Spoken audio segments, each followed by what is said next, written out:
Hi all, good morning everybody. I am Abhijit Dilip. Today we can talk about natural resources. ഇപ്പോൾ നമുക്ക് ആദ്യം resources എന്താണെന്ന് ആദ്യം നോക്കാം. റിസോഴ്സസ് എന്ന് വെച്ച് കഴിഞ്ഞാൽ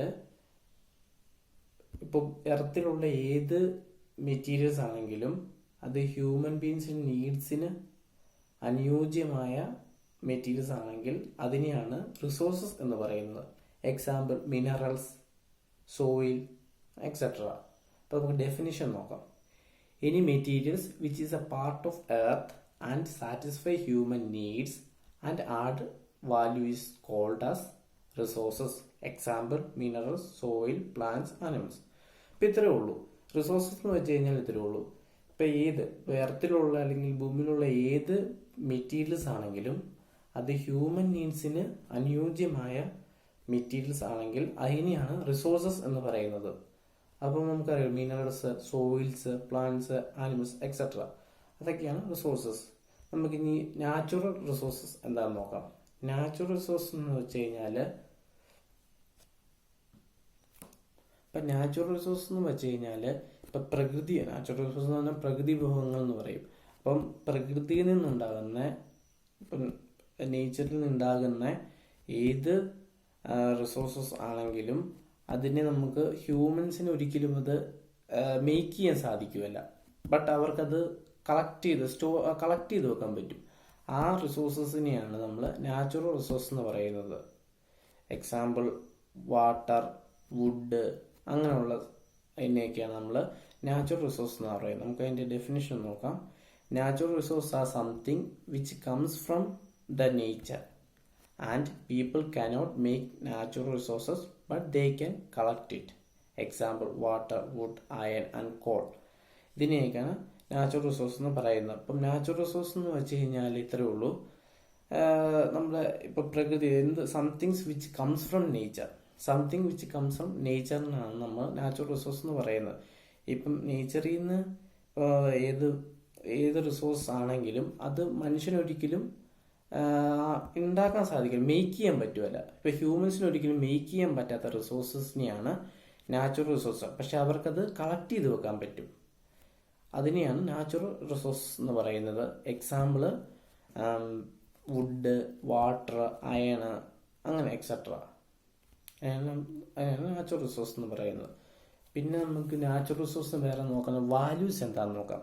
ഇപ്പം നാച്ചുറൽ റിസോഴ്സ് വാല്യൂസ് എന്ന് പറഞ്ഞു കഴിഞ്ഞാൽ ഇപ്പം നമുക്ക് എക്കണോമിക് വാല്യൂ ഉണ്ട്, ലീഗൽ വാല്യൂ ഉണ്ട്. ഇപ്പം എക്കണോമിക് വാല്യൂ എന്ന് വെച്ച് കഴിഞ്ഞാൽ ഇപ്പം നമുക്ക് എക്കണോമിക്സിനായിട്ട് നമുക്ക് വാല്യൂ എന്ന് വെച്ച് കഴിഞ്ഞാൽ ഇപ്പം റിസോഴ്സസിൽ നിന്ന് ഒരു പ്രൊഡക്റ്റ് ഉണ്ടാക്കി അതിനൊരു വാല്യൂ ഉണ്ടാക്കുന്നതാണ് എക്കണോമിക് വാല്യൂ എന്ന് പറയുന്നത്. ഇപ്പം ലീഗൽ വാല്യൂ എന്ന് വെച്ച് കഴിഞ്ഞാൽ അത് ലീഗലി എങ്ങനെ പ്രൊട്ടക്റ്റ് ചെയ്യാം, എങ്ങനെ നമുക്ക് ആ നാച്ചുറൽ റിസോഴ്സിനെ പ്രൊട്ടക്റ്റ് ചെയ്യാം. ഇപ്പം ക്ലീൻ ആയിട്ട് സൂക്ഷിക്കാം. വാട്ടർ, ഇപ്പം വെള്ളത്തിനെ നമുക്ക് ക്ലീൻ ആയിട്ട് വെക്കാം, എയറിനെ ക്ലീൻ ആയിട്ട് സൂക്ഷിക്കാം. അങ്ങനെ നമുക്ക് ലീഗലായിട്ടൊരു ഉത്തരവാദിത്വമുണ്ട് പ്രൊട്ടക്റ്റ് ചെയ്യാൻ വേണ്ടി. അങ്ങനെ നമുക്ക് ഉപയോഗിക്കാം. അതാണ് രണ്ട് വാല്യൂസ് നമുക്ക് നാച്ചുറൽ റിസോഴ്സ് എന്ന് പറയുന്നത്. അപ്പം അത് നമുക്ക് നോക്കാം. Values of natural resources: economic value and legal value. Economic value എന്ന് production of things from natural resource. Economic value എന്ന് പ്രൊഡക്ഷൻ ഓഫ് തിങ്സ്. ഇപ്പോൾ production of things from natural റിസോഴ്സിനെയാണ് എക്കണോമിക് വാല്യൂ എന്ന് പറയുന്നത്. ഇപ്പം ലീഗൽ വാല്യൂ എന്ന് വെച്ച് കഴിഞ്ഞാൽ clean water, fresh water, health, animals and human beings. അതിനെയാണ് ലീഗൽ വാല്യൂസ് എന്ന് നമുക്ക് പറയുന്നത്. ഇനി നമുക്ക് ടൈപ്സ് ഓഫ് നേച്ചർ എന്താണെന്ന് നോക്കാം. ടൈപ്സ് ഓഫ് നേച്ചർ എന്ന് പറഞ്ഞാൽ ടൈപ്സ് ഓഫ് ബയോട്ടിക്കും ഉണ്ട്, എബയോട്ടിക്കും ഉണ്ട്. ബയോട്ടിക് എന്ന് വെച്ച് കഴിഞ്ഞാൽ resources which living in nature. അതിപ്പം ഫോറസ്റ്റ് ആൻഡ് എക്സാമ്പിൾ നമുക്ക് ഫോറസ്റ്റ് ആകാം, ഫോറസ്റ്റ് ആൻഡ് ആനിമൽസ്. ഇപ്പം ലീവ് ചെയ്യുന്ന പ്ലാന്റ്സ് ഒക്കെ ലീവ് ചെയ്യുന്ന ഓർഗാനിസമാണ്, ആനിമൽസും ലീവ് ചെയ്യുന്ന ഓർഗാനിസമാണ്. അപ്പം biotic resource which are living in nature. Example forest and animals. ഇപ്പം എബയോട്ടിക് എന്ന് വെച്ചാൽ resources which non living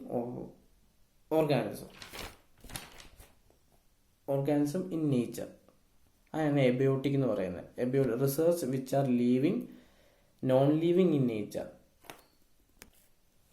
abiotic resource which are non living in nature. Example നമുക്ക് എയർ, വാട്ടർ. എബയോട്ടിക് ആയിട്ട് നമുക്ക് പറയാനുള്ള എക്സാമ്പിൾ എയറും വാട്ടറുമാണ്. ഇപ്പം നോൺ ലിവിങ് ആയിട്ടുള്ള നേച്ചറിൽ non living ആയിട്ടുള്ള റിസോഴ്സസിനെയാണ് എബയോട്ടിക് എന്ന് പറയുന്നത്. ബയോട്ടിക് എന്ന് വെച്ച് കഴിഞ്ഞാൽ നേച്ചറിൽ ലിവിങ് ആയിട്ടുള്ള റിസോഴ്സസിനെയാണ് നമ്മൾ ബയോട്ടിക് എന്ന് പറയുന്നത്. ഇപ്പോഴുള്ള അതിൻ്റെ ഒരു വ്യത്യാസം, ലിവിങ്ങും നോൺ ലിവിങ്ങും ആണ് അതിൻ്റെ ഒരു വ്യത്യാസം വരുന്നത്. ഇനി നമുക്ക് നാച്ചുറൽ റിസോഴ്സിൻ്റെ കാറ്റഗറീസ് നോക്കാം. നാച്ചുറൽ റിസോഴ്സിൻ്റെ 2 കാറ്റഗറീസ് ആണ് തിരിച്ചിരിക്കുന്നത്. ഒന്ന് renewable resources and non renewable resources ആണ്. ഇപ്പം റിന്യൂവബിൾ റിസോഴ്സ് എന്ന് വെച്ച് കഴിഞ്ഞാൽ നമ്മൾ ഉപയോഗിക്കുന്ന റിസോഴ്സസ് ഉപയോഗിക്കുന്നതോറും നമുക്ക് ഒന്നെങ്കിൽ റീജനറേറ്റ് ചെയ്യാനോ അതോ റീസൈക്കിൾ ചെയ്യാനോ സാധിക്കുന്ന റിസോഴ്സസിനെയാണ് നമ്മൾ റിന്യൂവബിൾ റിസോഴ്സസ് എന്ന് പറയുന്നത്. അതിനിപ്പോൾ നമുക്ക് ഡെഫിനിഷൻ നോക്കാം. Renewable resources are those which can be generated again after it is used. Example water, wood. ഇപ്പോൾ renewable resources are those which can be generated again after it is used. Example water, wood. ഇപ്പോൾ നമ്മൾ ഉപയോഗിച്ചാലും നമുക്കത് recycle ആകുന്ന അല്ലെങ്കിൽ regenerate ആകുന്ന റിസോഴ്സസിനെയാണ് നമ്മൾ renewable resources എന്ന് പറയുന്നത്. നോൺ റിന്യൂവബിൾ റിസോഴ്സ് എന്ന് വെച്ച് കഴിഞ്ഞാൽ റിസോഴ്സ് നമ്മൾ ഉപയോഗിക്കുന്ന റിസോഴ്സ് തീർന്നു പോകുകയും അതിന് നമുക്ക് റീജനറേറ്റ് ചെയ്യാതെയും അല്ലെങ്കിൽ റീസൈക്കിൾ ചെയ്യാതെയോ പറ്റാത്ത റിസോഴ്സസിനെയാണ് നമ്മൾ നോൺ റിന്യൂവബിൾ റിസോഴ്സ് എന്ന് പറയുന്നത്. അതിൻ്റെ എക്സാമ്പിൾ നമുക്ക് ഈ പെട്രോളിയം പ്രൊഡക്ട്സ് ഒക്കെ ഇല്ലേ, അത് ഫോസിൽ ഫ്യൂൾസ്, എയർ, അതൊക്കെയാണ് നോൺ റിന്യൂവബിൾ റിസോഴ്സിൻ്റെ എക്സാമ്പിൾസ്. ഇപ്പം നോൺ റിന്യൂവബിൾ റിസോഴ്സ് എന്ന് വെച്ച് കഴിഞ്ഞാൽ ഇത്രയേ ഉള്ളൂ. ഇപ്പം നമ്മൾ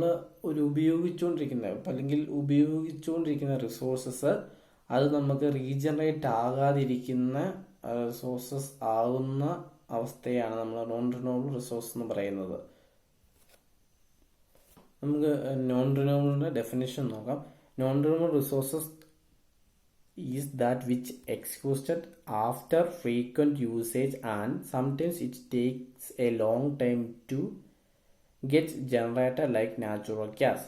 One of the example of non-renewable natural resource is coal. Just like coal, there are many natural resources that are limited. That means it cannot be recycled again. ഇപ്പം non renewable resource എന്ന് വെച്ച് കഴിഞ്ഞാൽ അത് നമ്മൾ ഉപയോഗിച്ചതോറും അത് recycle ആകാതിരിക്കുന്നതും അതല്ലെങ്കിൽ regenerate ചെയ്യാൻ പറ്റാത്ത റിസോഴ്സസിനെയാണ് നമ്മൾ നോൺ റിന്യൂവബിൾ റിസോഴ്സ് എന്ന് പറയുന്നത്. അത് ആകണമെങ്കിൽ കുറേ സമയം എടുക്കും. ഇപ്പം എക്സാമ്പിളായിട്ട് നമുക്ക് പറഞ്ഞു കഴിഞ്ഞാൽ ഇപ്പോൾ ഫോസിൽ ഫ്യൂൾസ് എന്ന് പറഞ്ഞു കഴിഞ്ഞാൽ അതിപ്പോൾ പെട്രോളിയം പ്രൊഡക്ട്സ് ഒക്കെ അതിൽ നിന്നാണ് വരുന്നത്.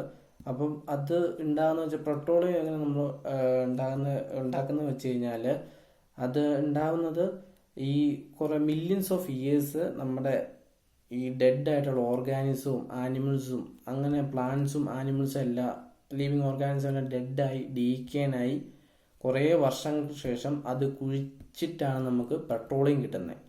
അപ്പം അത് നമുക്ക് ഒറ്റയ്ക്കൊന്നും റീജനറേറ്റ് ആകത്തില്ല. അത് കുറേ കാലം മില്യൺസ് ഓഫ് ഇയേഴ്സ് താമസം വരും.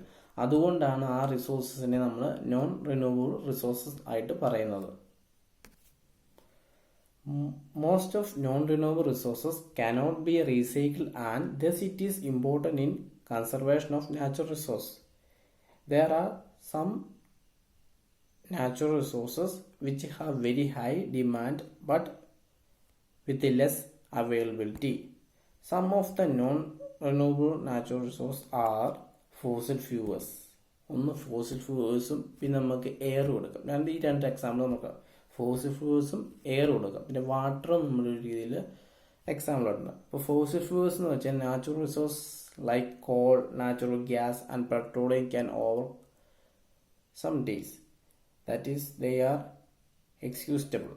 അപ്പം നമ്മൾ കുറേ താമസം എടുക്കും ആ റിസോഴ്സസ് റീജനറേറ്റ് ചെയ്യാൻ കുറേ millions of years. It takes A millions of years.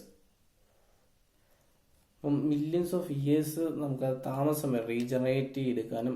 അതുകൊണ്ടാണ് അത് ഫോസിൽ ഫ്യൂവൽസ് ഒരു നോൺ റിന്യൂവബിൾ റിസോഴ്സ് ആയിട്ട് പറയുന്നത്. ഇപ്പോൾ എയർ എടുത്താലും എയർ ആണെങ്കിൽ അത് പൊല്യൂട്ടഡ് ആവും. ഇപ്പോൾ കാർബൺ ഡയോക്സൈഡ് കാരണം, കാർബൺ മോണോക്സൈഡ് കാരണം, അല്ലെങ്കിൽ അല്ലാത്ത വാതകങ്ങൾ കാരണം എയർ പൊല്യൂട്ട് ആവും. ഡസ്റ്റ് പാർട്ടിക്കിൾസ് കാരണം പൊല്യൂട്ട് ആവും. അത് നമുക്ക് ഹ്യൂമൻ ബീങ്സിനും ആനിമൽസ് ഓർഗാനിസിനും എല്ലാം അത് ദൂഷ്യമാണ്. അപ്പം അങ്ങനെയും പൊല്യൂട്ടായത് നമുക്ക് ഒരിക്കലും റീജനറേറ്റ് ചെയ്തെടുക്കാൻ ഇച്ചിരി പാടാണോ എയറിനെ. നമുക്ക് ഒരിക്കലും അങ്ങനെ ചെയ്യാൻ പറ്റില്ല. അതൊന്നും കാലതാമസം വരുന്നൊരു പ്രോസസ്സാണ്. അതിലൊരു സൈക്ലിക് പ്രോസസ്സാണ് വരുന്നത്. കാലതാമസം വരുന്നത് ലോങ് ടൈം എടുക്കും. ഇപ്പം ഫോസിൽ ഫ്യൂൽസ് ആണെങ്കിലും എയർ ആണെങ്കിലും നമുക്കൊരു ലോങ് ടൈം വേണം അത് റീജനറേറ്റ് ആയി വരാൻ, അല്ലെങ്കിൽ റീസൈക്കിൾ ആയി വരാൻ കുറച്ച് ഏറെ താമസം വേണം. അതുകൊണ്ടാണ് അതിന് നോൺ റിന്യൂവബിൾ റിസോഴ്സിന്റെ കാറ്റഗറി ആക്കിയിരിക്കുന്നത്. അതുകൊണ്ട് ആ റിസോഴ്സസിനെയാണ് നമ്മൾ നോൺ റിന്യൂവബിൾ റിസോഴ്സ് എന്ന് പറയുന്നത്. നമ്മൾ ഉപയോഗിക്കും തോറും അത് കുറഞ്ഞുകൊണ്ടിരിക്കുകയും അത് റീസൈക്കിൾ ചെയ്യുക അല്ലെങ്കിൽ റീജനറേറ്റ് ചെയ്യാൻ കാലതാമസം വരും. പിന്നെ മില്യൺസ് ഓഫ് ഇയേഴ്സ് വരും. അതിന് നമുക്ക് എല്ലാവർക്കും അറിയാം പെട്രോളിയം എങ്ങനെ ഉണ്ടാകുന്നതും. അതിനാണ് നമുക്ക് ഏറ്റവും ബെസ്റ്റ് എക്സാമ്പിളാണ് പെട്രോളിയം നമുക്ക് എടുക്കാം ഈ നോൺ റിന്യൂവബിൾ റിസോഴ്സസ് ആയിട്ട്. എല്ലാവർക്കും ഒരു ഏകദേശം ഒരു ഐഡിയ കിട്ടിക്കാണെന്ന് ഞാൻ പ്രതീക്ഷിക്കുന്നു. നമുക്ക് വേണമെങ്കിൽ ഒന്നുകൂടെ നോക്കാം. ഇപ്പോൾ റിസോഴ്സസ് എന്ന് വെച്ച് കഴിഞ്ഞാൽ ഇപ്പം ഭൂമിയിലുള്ള ഏത് മെറ്റീരിയൽസ് ആണെങ്കിലും അത് ഹ്യൂമൻ ബീങ്സിൻ്റെ ആവശ്യത്തിന് നീഡ്സിന് അനുയോജ്യമായ മെറ്റീരിയൽ ആണെങ്കിൽ അതിനെയാണ് റിസോഴ്സസ് എന്ന് പറയുന്നത്. ഇപ്പം നാച്ചുറൽ റിസോഴ്സസ് എന്ന് വെച്ച് കഴിഞ്ഞാൽ ഇപ്പം resources which comes from nature. Resource ഏതാണെങ്കിലും അത് കംസ് ഫ്രം നേച്ചർ ആണെങ്കിൽ അത് ഹ്യൂമൻ ബീങ്സിന് ഒരിക്കലും അത് മേക്ക് ചെയ്യാൻ പറ്റുമല്ല, കളക്ട് ചെയ്യും. ബട്ട് അത് അവർക്ക് കളക്ട് ചെയ്യാൻ വെക്കും. അതിനെയാണ് നാച്ചുറൽ റിസോഴ്സ് എന്ന് പറയുന്നത്. അതിൻ്റെ എക്സാമ്പിൾ നമുക്ക് അയൺ, കോൾ, വാട്ടർ, ഫുഡ്, അതൊക്കെ നമുക്ക് നാച്ചുറൽ റിസോഴ്സസിൻ്റെ എക്സാമ്പിൾ ആക്കാം. അപ്പം നാച്ചുറൽ റിസോഴ്സസ് 2 കാറ്റഗറി ആയിട്ടാണ് തിരിച്ചിരിക്കുന്നത്. റിന്യൂവബിൾ റിസോഴ്സും നോൺ റിന്യൂവബിൾ റിസോഴ്സും. റിന്യൂവബിൾ റിസോഴ്സ് എന്ന് വെച്ച് കഴിഞ്ഞാൽ ഉപയോഗിക്കുന്നതോടെ നമുക്കത് റീജനറേറ്റ് ആകുന്ന റിസോഴ്സസിനെയാണ് നമുക്ക് ഉപയോഗിക്കുന്നതോറും റീസൈക്കിൾ ആകുന്നതും അല്ലെങ്കിൽ റീജനറേറ്റ് ആകുന്ന റിസോഴ്സസിനെ റിന്യൂവബിൾ നാച്ചുറൽ റിസോഴ്സ് എന്ന് പറയുന്നു. ഇപ്പം നോൺ റിന്യൂവബിൾ റിസോഴ്സ് എന്ന് വെച്ച് കഴിഞ്ഞാൽ ഉപയോഗിക്കുന്നതോറും അത് റീസൈക്കിൾ ആകാൻ കാലതാമസം വരും, മില്യൺസ് ഓഫ് ഇയേഴ്സ് താമസം വരും. അതാണ് ഇത് തമ്മിലുള്ള വ്യത്യാസം. ഇപ്പം റിന്യൂവബിൾ എന്ന് വെച്ച് കഴിഞ്ഞാൽ റിസോഴ്സ് നമ്മൾ ഉപയോഗിക്കുന്നതോറും അത് ഓട്ടോമാറ്റിക്കലി അല്ലെങ്കിൽ സൈക്ലിക് പ്രോസസ്സായിട്ട് അതൊരു റീജനറേറ്റ് ചെയ്യും. പക്ഷെ ഇതും നേരെ മറിച്ച് നോൺ റിന്യൂവബിൾ റിസോഴ്സ് എന്ന് വെച്ച് കഴിഞ്ഞാൽ അത് ഒരു സൈക്കിൾ പ്രോസസ്സായിട്ട് റീജനറേറ്റ് ചെയ്യും. പക്ഷെ അത് കാലതാമസം വരും, മില്യൺസ് ഓഫ് ഇയേഴ്സ്. അപ്പം ഉപയോഗിക്കുന്തോറും അതിൻ്റെ അളവ് കുറഞ്ഞുകൊണ്ടിരിക്കും. അതാണ് അതിൻ്റെ ഇത്. ഇപ്പം അതിന് example fossil fuel, petroleum, call, അതൊക്കെയാണ് നമ്മുടെ നോൺ റിന്യൂവബിളിൻ്റെ എക്സാമ്പിൾസ്. റിന്യൂവബിളിൻ്റെ എക്സാമ്പിൾസ് ആണ് വാട്ടർ, വുഡ്, സൺലൈറ്റ്, അതൊക്കെയാണ് നമ്മുടെ റിന്യൂവബിൾ റിസോഴ്സിൻ്റെ എക്സാമ്പിൾസ്. പിന്നെ ഇത്രയേ ഉള്ളൂ. എല്ലാവർക്കും മനസ്സിലായ ഇഷ്ടം. I hope all you are understood. Okay, thank U.